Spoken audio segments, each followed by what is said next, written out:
So, good evening guys. Welcome to our webinar no ng OKX, of course, about crypto. Update tayo sa crypto and then introduce ko lang sa inyo ang OKX copy trading and then update natin sa trading bot natin ng mga nakaraan.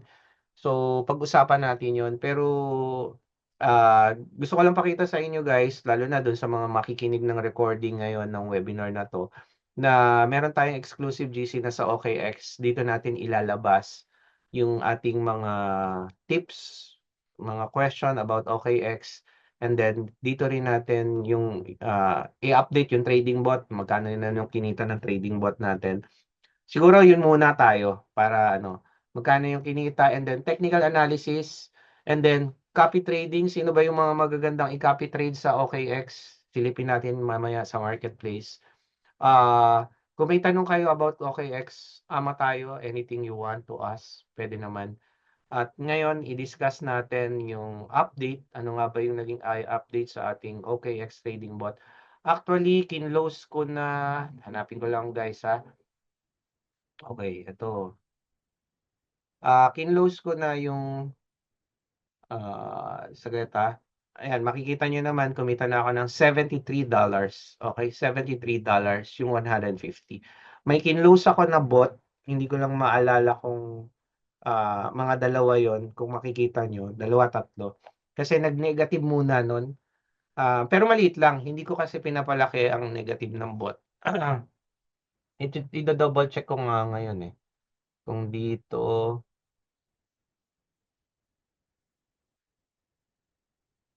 today to eh. Today itong PNL ng bot eh. Hindi yung buo. Ayan, nakikita nyo ngayon. Nakikita nyo ba guys, 73 PNL ko. Ang invested ko ay 153. So that is already 49% or 50%. So ang invested natin sa XRP, kailan natin sinimulan to? January 16, 2025. Halos kapasabay nung naglabas ako sa trading bot. Okay? Pero hindi ako naglalabas pa ng may signals. Tingnan natin, baka soon maglabas din tayo dito sa crypto naman. No? So, imagine mo kumita ng $73, not bad. Pero magkano ang investment ko? $150. Okay? Ngayon, ano ba yung sikreto? Paano ba ginagawa yan? Panoorin niyo yung video paano natin ginagawa to. Okay, halos napunta ko na sa bumili. Ngayon, may tanong muna kayo sa trading bot ah, okay.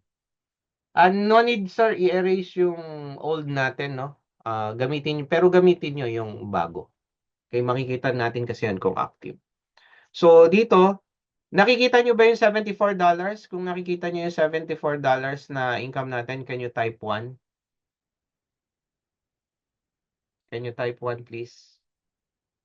Okay, nakikita Sir Chris, Rovic, Milliard, okay. Sir Joseph, okay, good. So, iyan yun. Sakto yung pag-long ng bot. Long din kasi yung pinili ko. Sa tools, ayan, futures grid ang pinili ko guys. So, futures grid tayo. So, sakto rin yan. May TA ka dapat kahit paano. Hindi ka pwedeng ilong mo kaagad ng bot kung makikita mong bearish.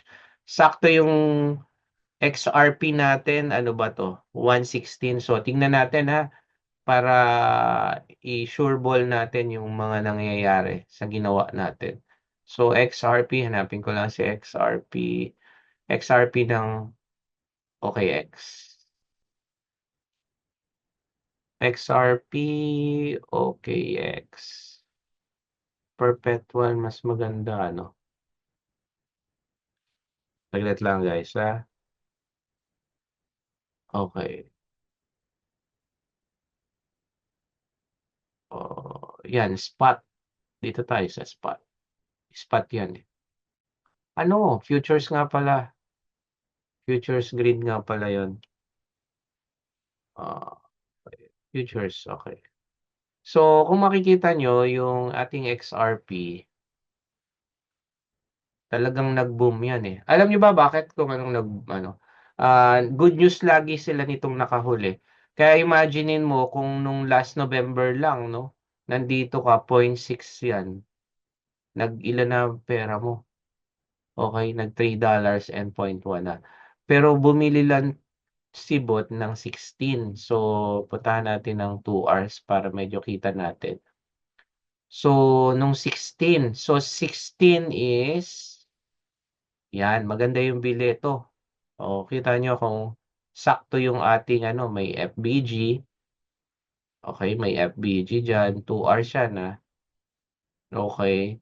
O, gamitin natin yung tinuro natin nung last webinar, yung BWAP.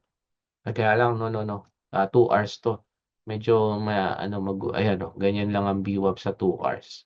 So, gamit tayo ng ibang indicator o kahit markets, dun lang sa market structure shift, makikita nyo na eh. Bullish tayo, di ba? Higher high ng higher high ang ginagawa. Pero pagdating dito, sakto yan. Ngayon, kung lagyan natin ng MACD, okay, MACD yan, nag-bullish na siya sa 2 hours, kabu-bullish lang niya. Sa MACD, hindi pa siya nasa taas na taas eh. Yan oh. Andito pa lang siya, kaaangat lang niya. Dito, bumili si, no, here, somewhere here, 16. Pero mapapansin nyo, ito maganda dito sa futures grid na to. Okay? Sinasabi ko sa inyo, mapapansin nyo, nag-raging siya. Although ito, inangatan niya, no? Pero, nagme-maintain na yung pagtaas niya. Well, yan ang gusto kong ipaliwanag soon. Aralin ko siya. Ayoko kasing magbigay ng focus-focus na data. Alam mo yun? Na ito, paano na-achieve tong 49 na to? 49. So, price range niya, yun, pumili ako ng price range. Pinili ko yung 2, yung pinaka-lowest recent low niyan. Ngayon, kada angat niya, 10x lang yan, gaya. Kung ginawa ko yan 20x, mas malaki na kinita ko. So, 150. Not bad. Hindi sobrang aggressive, pero safe siya kasi kung titignan natin yung galaw niya, dapat dito nag-negative somewhere here, nag-negative na yan, tama? Pero dahil yung futures grid siya, possible, take profit siya, kuha siya uli, take profit, ganun ang ginagawa niya. So, soon, ipapaliwanag natin paano ginawa ng bot. Aralin natin yan ng husto. Naka-long lang siya, futures grid, yun yung pinili. Pero mapapansin nyo, raging siya dito, pero nung last time, nag-post ako, alam ko parang $66, kung maaalala nyo, sa GC. Okay, pero ang ganda, no, nung ginawa ng bot. So, you can copy the trade or punta lang kayo sa lead, make sure lang, no, magtanong lang kayo sa GC natin, paliwanag natin yan. Ngayon, i-share natin sa GC yung ginawa ng bot natin. Mamaya, i-share ko para mas maganda. Okay? Ang gagawin natin. So, yun yung update natin sa ating trading bot. Now, puntahan na natin, sige, puntahan na muna natin si OKX. Bakit isa to sa maganda ngayon na pili? Transparent tayo. OKX, become our partner kasi handa silang tumulong sa mga newbie rin about crypto. Pakita lang natin, no? Yung I mean, magamit lang natin si OKX. Isa siya sa willing talagang tumulong. We will not name other crypto exchange, pero ang hinahanap ko, suportahan niyo yung community. Bakit? Kasi yung community, yun ang nagtutulungan para kumita sa trading. Ngayon, si OKX, willing sila sa ganun. And then, kaya nga nagkaroon ng partnership ang ating Asasi with OKX. That's the good thing. Ngayon, ang ano lang, kailangan nila ng mga katulad natin ng mga coaches na handang sumuporta rin.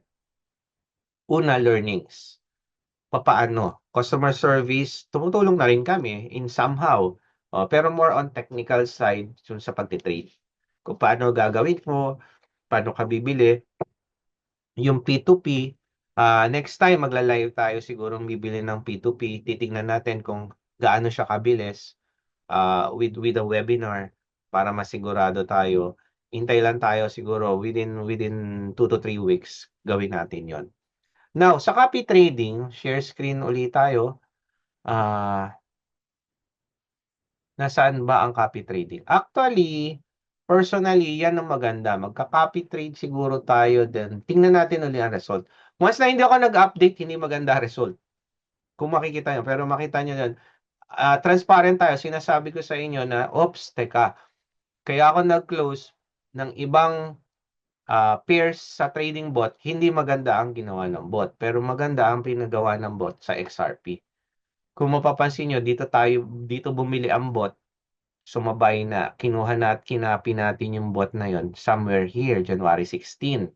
Okay, pero nakita nyo, raging ang bot. Pero tataka ka, ba't kumikita ang bot?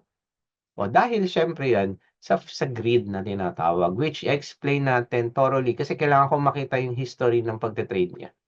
Okay, actually makikita natin yan later on. Soon, i-discuss ko sa inyo yan. Ngayon, pag-usapan natin ngayon, itong copy trading naman natin sa OKX. So, ang OKX natin, kung pupunta kayo sa marketplace, guys, okay, merong dalawang copy trading dyan. Okay? Isang futures, and then, isang spot. Marketplace, so, spot copy trading, social. Dito nga ngayon makikita yung mga yan. Okay?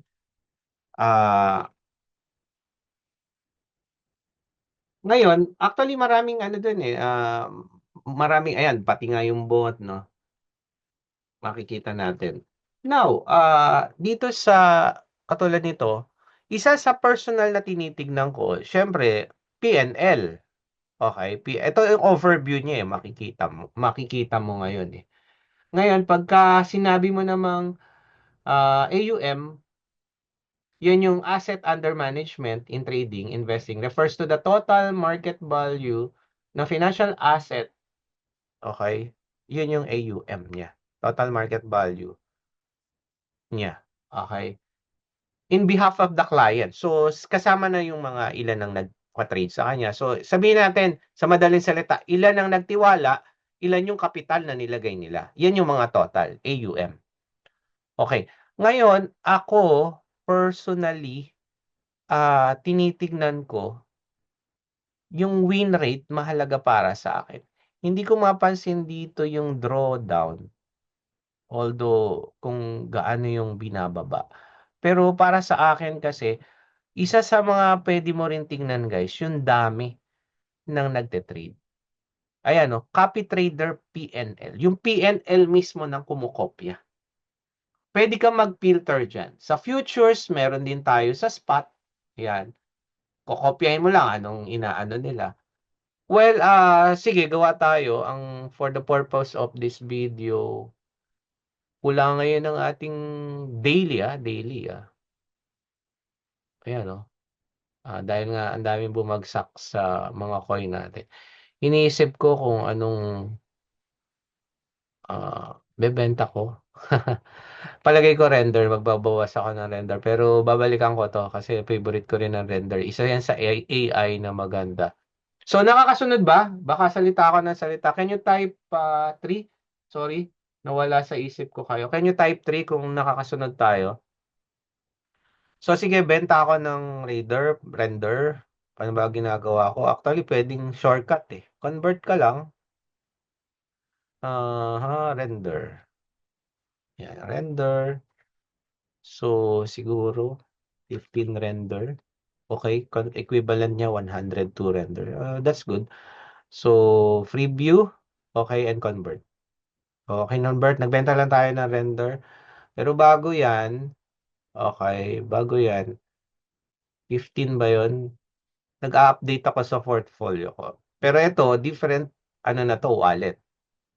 Okay, different wallet na yan. So, update natin 15. Malaki yung negative natin ngayon. Okay, so, sell. Nag-sell tayo ng render na 15. Okay. Ngayon, gagamitin natin yung 102 na yon. Tignan natin kung possible siyang mag-copy trade. Make sure lang na yon ay nasa ating trading account. Okay. So, papasok tayo dito. Okay, pumasok yon yung 110 tayo ngayon. So, hanap tayo ng mapagka-copy tapos tignan natin. So, for the purpose of the video, pero mas gusto ko futures eh. Tingnan lang natin, PNL, numbers of copy trading. Ito, parang maganda. Maraming kumukopya. Pero mas maganda ito, malaki ang AUM din. Ngayon, ano tong level? This trader is ranked as a legend lead trader. Level 4 na yan. So, dito magagandang level 3 and 4. Okay? Ito, may negative siya.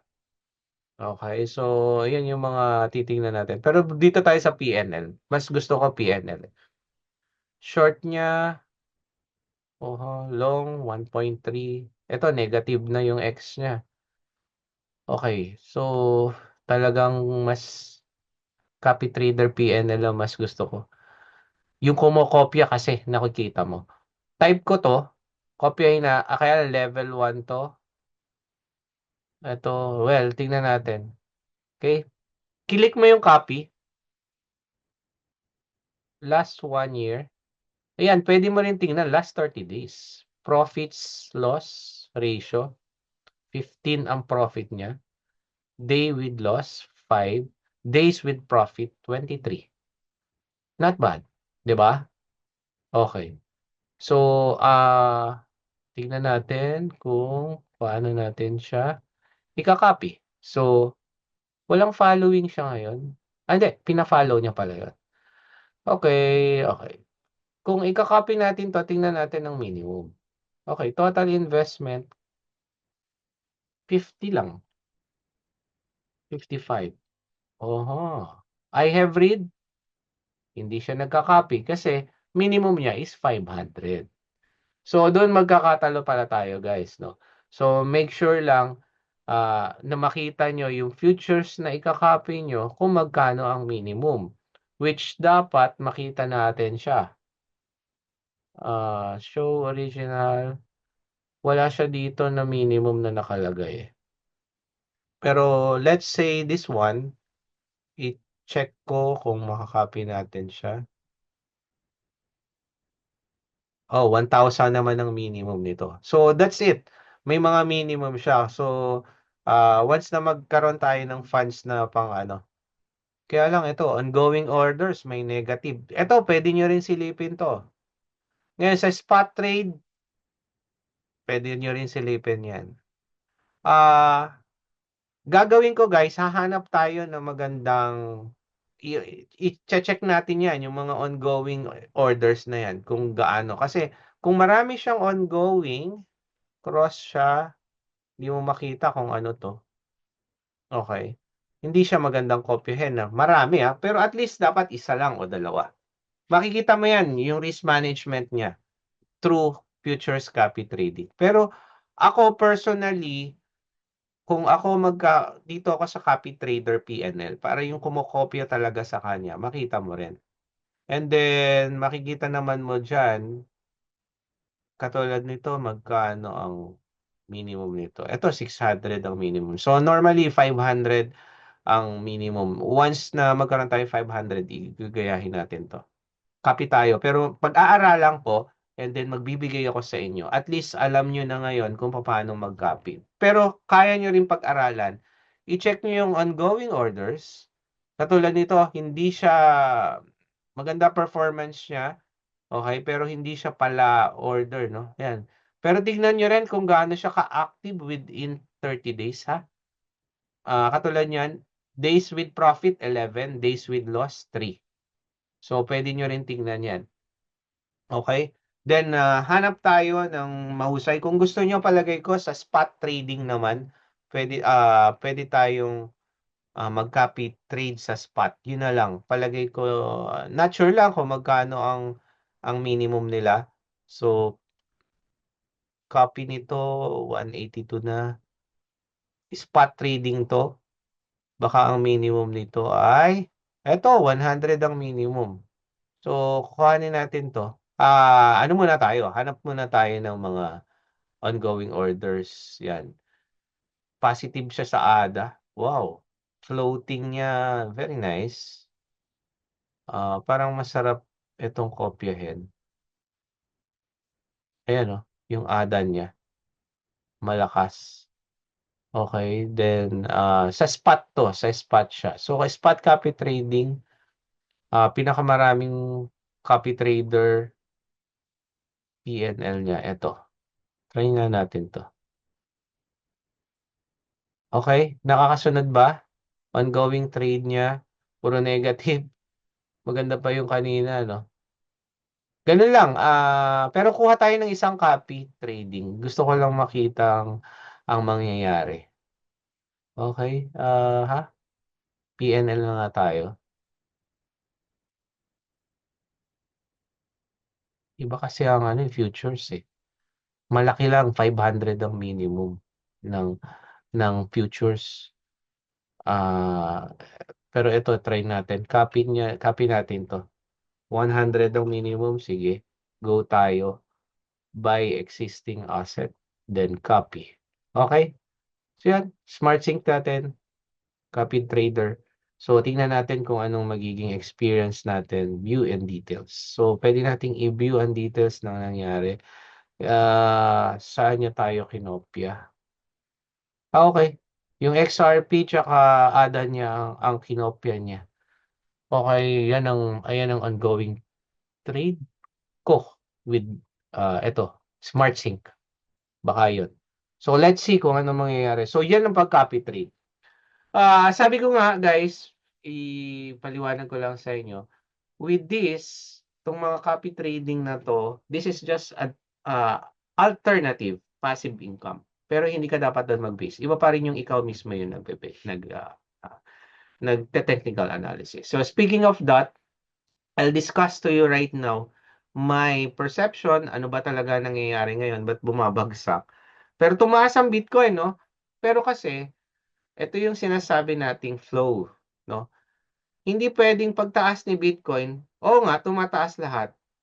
Hindi ibig sabihin, yung altcoin, yung mga hindi Bitcoin, alternative coin, kaya altcoin yun, kailangan tumaas din agad ng todo.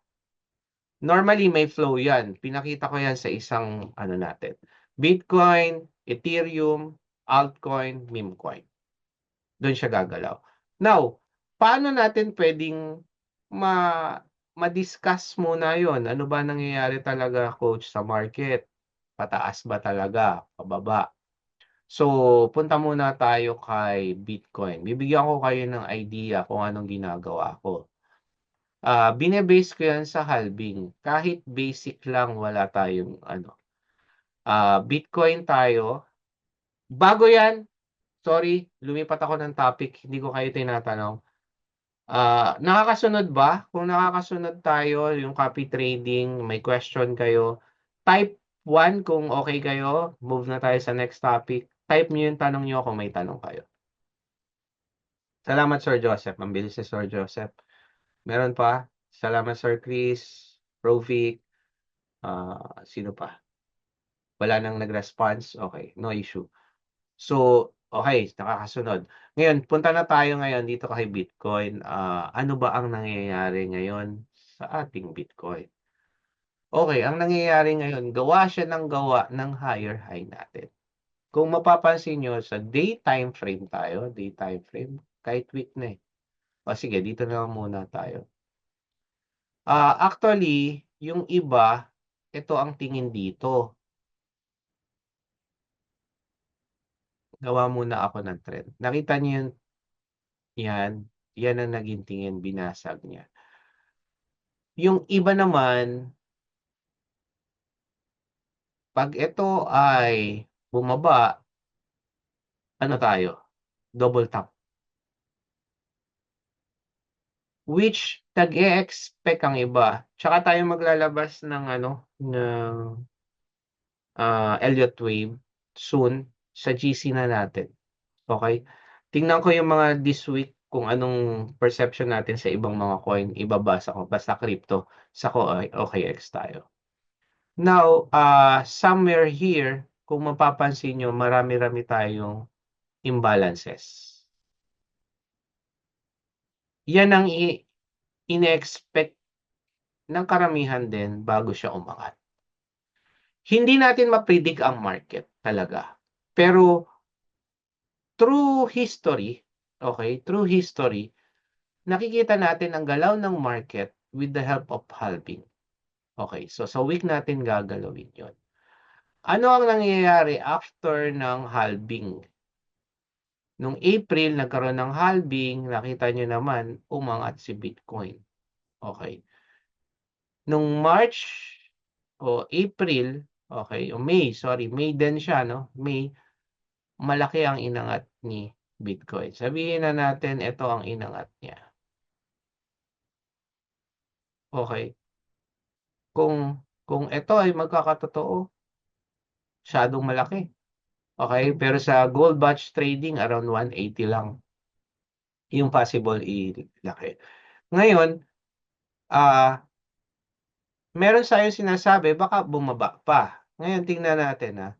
Meron bang nangyaring ganon? Yes, may nangyari. From 3,000, bumaba si Bitcoin pa ng 1,300 after the halving na tumaas.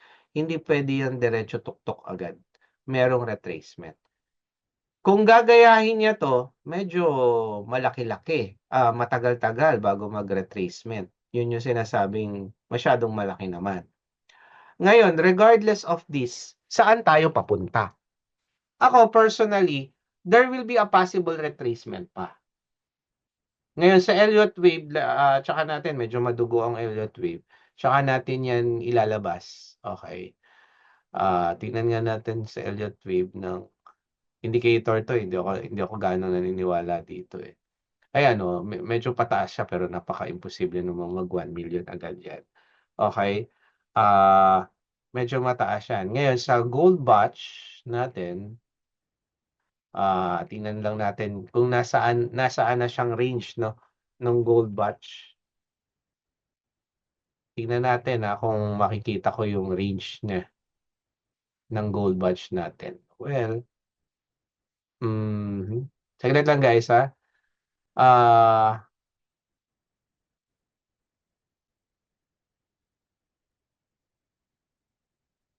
kukuha niya. Hindi pa niya, kung alam ko, parang 19 power of 3. Ito yung sinasabi kong power of 3.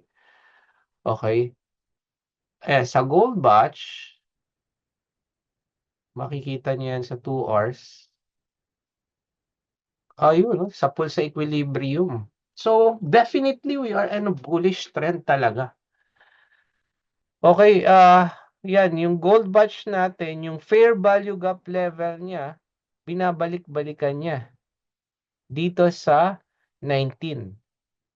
19 power of 3, 19,1963 power of 3. Although wala siya ditong fair value gap, possible we are in 2 hours. Silipin ko lang Ayun, meron dito na fair value gap na binalikan niya nung nag 100 na siya. Oh, ngayon ko lang napansin to Ngayon lang, sabi ko nga wala akong preparation dito, personal ko to. Ngayon, kung gagamitin ko to ng isa pang strat ko, not this one, I'm still bullish talaga kay Bitcoin. Okay, yung bagsak niyang to nung 102. Kita niyo yung laki niyan, ganda. And then pattern itself, tanggalin ko lang to para makita niyo yung pattern Pattern itself na ginagawa niya. Ito yan. Ngayon, para makita niyo, coach, ano ba yung pattern niyo? Ano ba yung nakikita yan? Alam niyo ng mga nag one-on-one ko, pero papakita ko rin sa inyo. Ayan. So, possible it's a bullish pennant or triangle, symmetrical triangle. Pagka symmetrical, medyo delikado. It's either way. Pero para sa akin, bullish pa rin siya. Ito siya. Okay? So, silip lang tayo sa indicator indicator natin. Hindi pala to ang indicator. RSI. MACD. Okay, 1 day, 1A. Okay, nag-overbought na. Oh, kahit ang moving average natin, no? Mapapansin mo, inuntugan niya to. So, there is a possibility na umangat. Now, ito na mangyayari. Coach, ano mangyayari pagka umangat?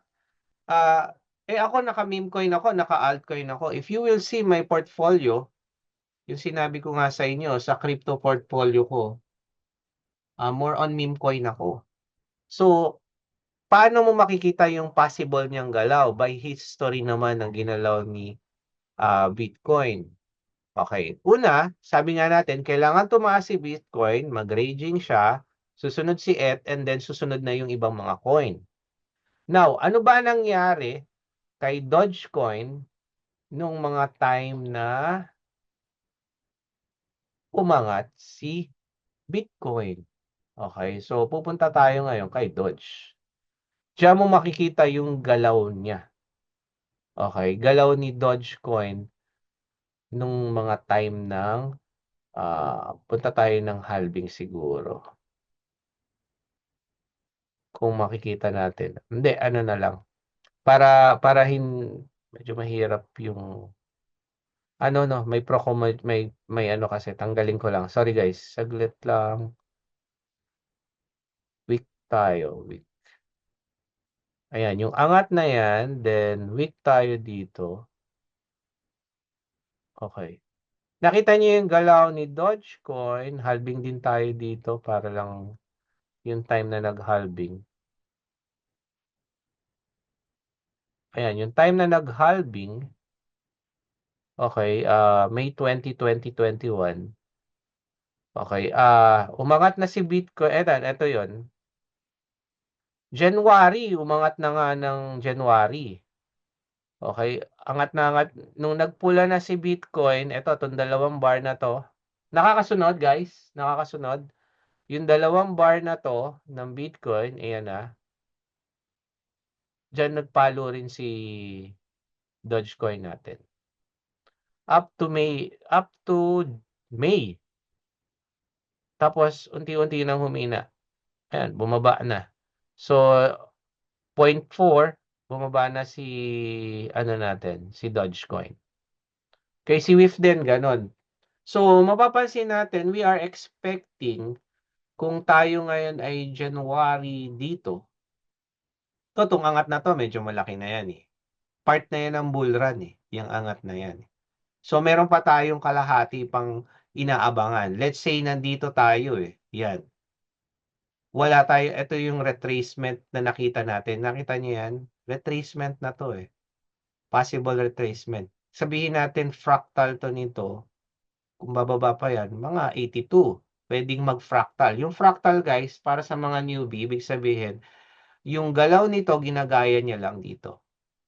So why not? Baka gayahin niya to. Then, kung mapapansin nyo, yung FBG nito, yan, ganyan din yung mangyari somewhere here. Gawa muna siya ng FBG. Now, bakit tayo may Dodge? Para nakikita mo yung galaw ni ng mga meme coin. So, ang meme coin, kung parehas tayo, kasi ito May 11, ang halving naman natin dito April. So, medyo, no, this is May, sorry. Dito, yung halving dito, yung May 11 natin na halving. Okay, yan yung May 11. O, yan yung galaw na nag-peak si Bitcoin ng ilan? Ng April. Pero dito, ito rin yung peak niya, sumabay na ang ating coin. Pero pansinin nyo, nag-pump ang meme coin nitong nagkaroon na tayo ngayon ng retracement na ganito. Ako, ang pinakamalaki ko sa portfolio ko, gaya ng nasabi ko ay breadth. Okay? May pongke tayo. And then, I'm waiting talaga na magkaroon ng OKX ng spot ng breadth. So, normally, nagte-trade tayo dyan ng futures sa OKX. So, I'm expecting, sabihin natin, no, na pwede tayong mag-pump, no? Ang ating Dogecoin, ang bread natin, sooner once na matapos 'tong retracement na 'to. Medyo malaki yung ni-retrace from nag-all-time high na, nitong November lang, si Brent.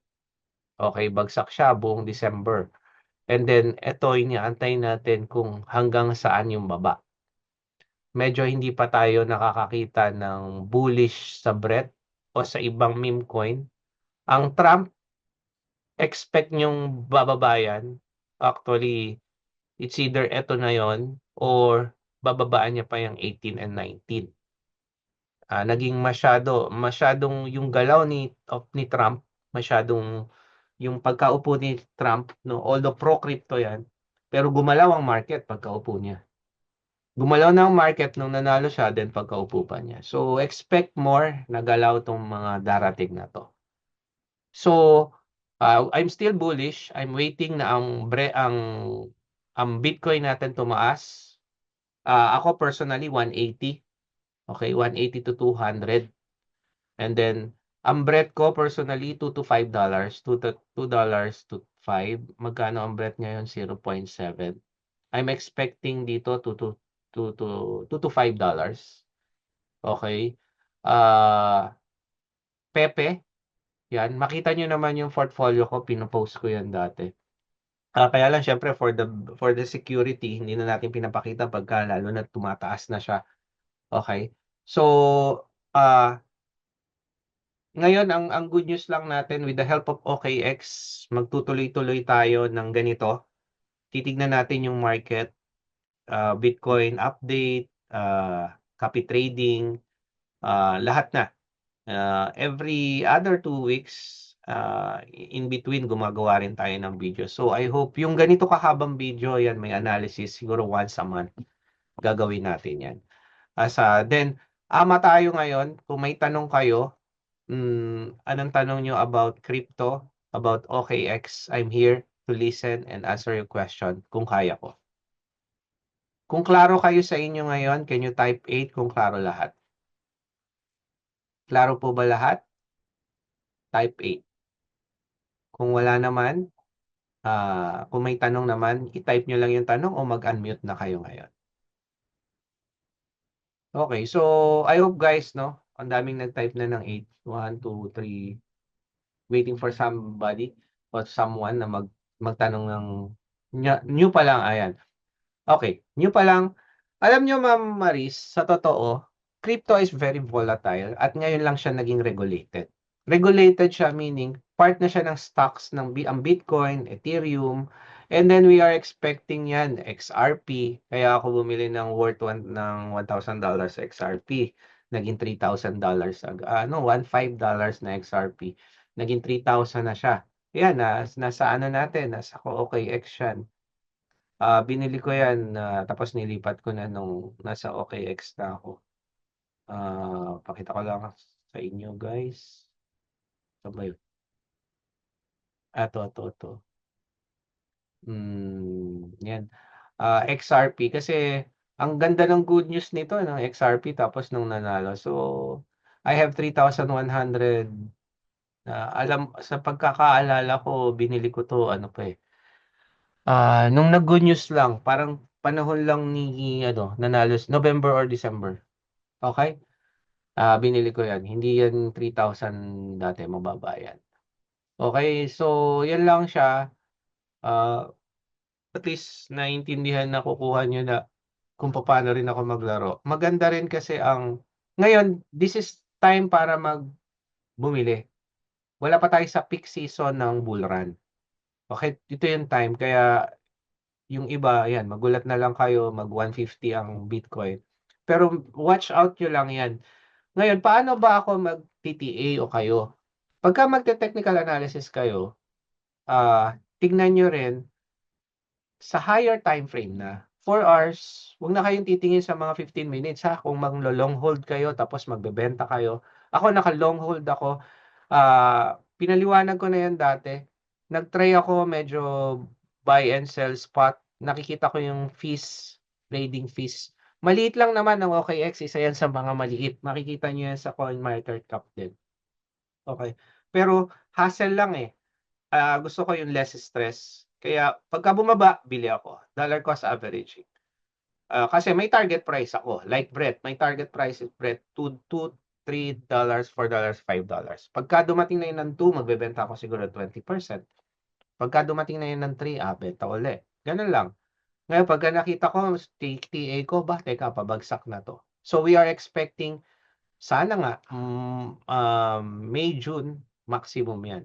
But we really don't know yet the market kasi iba na ngayon. Bakit iba na ngayon? Kasi ngayon ay Bitcoin ay ETF na. Legal na siya tulad ng gold. Mismong Ethereum, yun na rin. At lumilinya pa si XRP, si Dogecoin, yan, lumilinya pa. Biruin mo si Dogecoin. Dahil nga sa pagkapanalo nito na Trump. Kaya ang sarap mag long hold. Pero yun nga, make sure lang no na maano niyo yan na maingatan niyo na baka kung kailan tapos na yung bull run tsaka kayo bibili.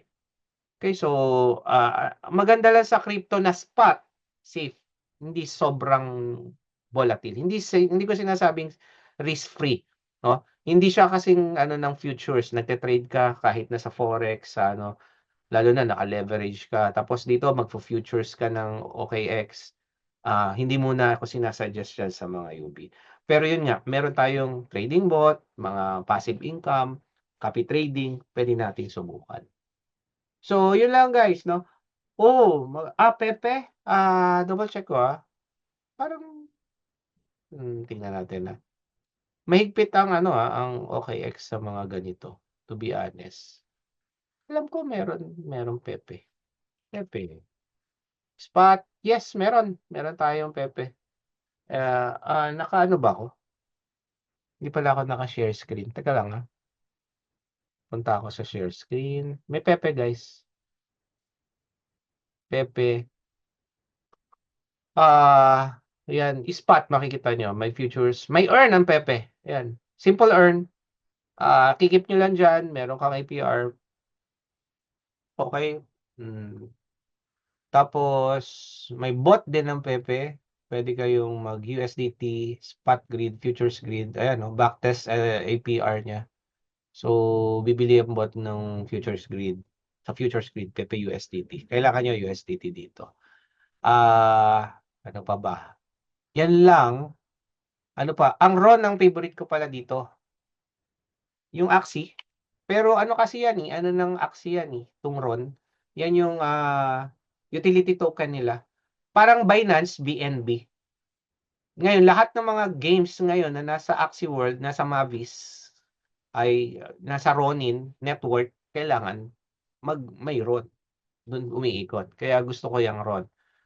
Okay? So, medyo ano lang, pangit lang yung pag ano ko pa. So, ayan nag-start ako dyan 500 nitong nakaraan nung bumili ako ulit. So, it's okay. Sabi ko nga sa inyo, spot is a long term para sa akin. So,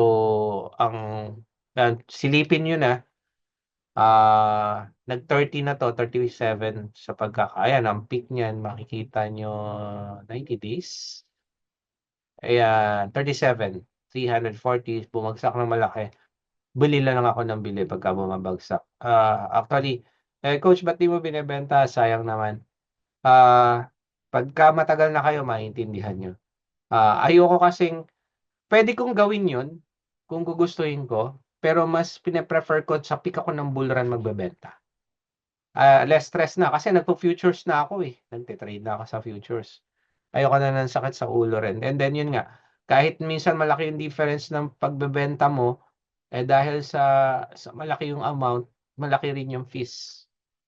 Dati nga, ginagawa ko yun sa wallet sakit lang ng ulo. $500 ang fees ko. Kasi nga, ang tine-trade ko, 10K, 15K. Sabi ko, ayoko ng ganun. Kaya napapunta talaga ako dito sa mga crypto exchange.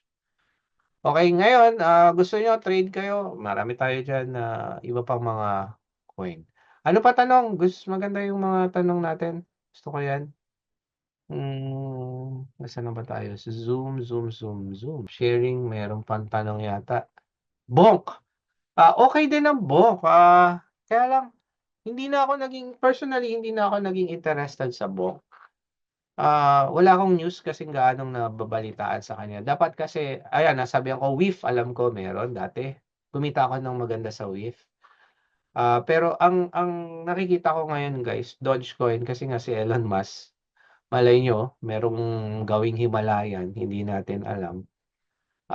Pepe, ayan, ano pa, XRP, huwag niyong pawawala. Something is may niluluto. Trump, hindi ako, matindi ang ano eh, ang Trump eh. Sa lahat ng history ng meme coin, siya lang yung nakagawa ng ganong market cap. Pero, it's up to you. Manageable kasi, it's up to you how you take the risk, sabi ko nga.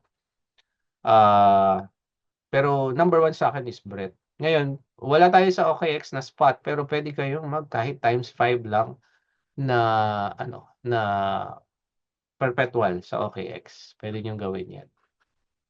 Meron ako sa hard wallet din. Ay, mga meme coin, bakit coach ka napapunta sa meme coin? Actually, itong 2024 lang ako nag-aral talaga ng meme coin, inaral ko. High risk, high reward ang meme coin, guys. High risk, high reward. Pero gusto mo, yung portfolio mo medyo safe, Bitcoin ka, Ethereum, pero expect mo times 2 or 3 lang ang pera mo. Matindi na kung maka 3 ka o times 4. Pero ganun lang. Pero ayun nga, yung volatility niya hindi sobrang volatile lang. Pero ang breadth nakita ko na pagka nag-pump yan, todo pump. Pagka nag-dump yan, laging kung 10% ang binagsak ni Bitcoin, doble siya. Kaya nga dati, alam ko, almost 20K na ang breadth ko. 20K value. Pero ngayon kita niyo kalahati. Pero hindi ko gang ginawa. May mga rason ako, naggawa na ako ng buy and sell din na spot. Okay? So may tanong pa? So don't forget, Ma'am Maris, PM lang po kayo. Alam ko may tanong pa kayo about dun sa mentorship natin, and then guide ko rin kayo sa crypto. Ito na yun actually, yung guide ko sa crypto. I hope guys, don't forget, sa mga nanonood na recording, OKX, register kayo. Kung meron man kayo, register kayo ng bago kasi kailangan yun para maka-join sa GC natin. May GC na tayo. Soon, mag-share tayo ng mga, kahit yung mga old, i-share ko muna yung mga, this week lang naman, na mga crypto, para makita nyo lang yung mga previous na galaw, and then, malay nyo, makatulong din sa inyo yun. Pero do your own technical analysis. Priority nyo yung trading psychology, priority nyo yung inyong risk management, guys. Andun ang susi ng trading. Pangalawa, knowledge. Kasama yung knowledge. Actually, para sa akin, pantay yun. Risk management and knowledge. Huwag ka agad maging gambler, no? Trader tayo, tandaan nyo. Pagiging successful, a full-time trader, hindi madali. Okay? Kami may talo rin, I'll be honest to you. Hindi yan, yun lang, ang risk-reward ratio mas mataas dahil nga sa risk management. Okay, so ang result actually is very rewarding. Yun, para sa inyo. Magiging rewarding yan. Malalaman nyo yan pagka ando na yung winning stage kayo. Pero laging control your emotion. Trading Psychology 101 is a must. Tandaan yan. Don't forget, baka magkaroon din tayo ng mga event with OKX. Kaya kung gusto nyo mag-join sa Asasi community, register kayo under ng OKX ng Asasi. And soon, let's see kung anong mga pwede nating ipamigay with OKX. So thank you again guys for watching our webinar brought to you by Asasi and OKX, no, community.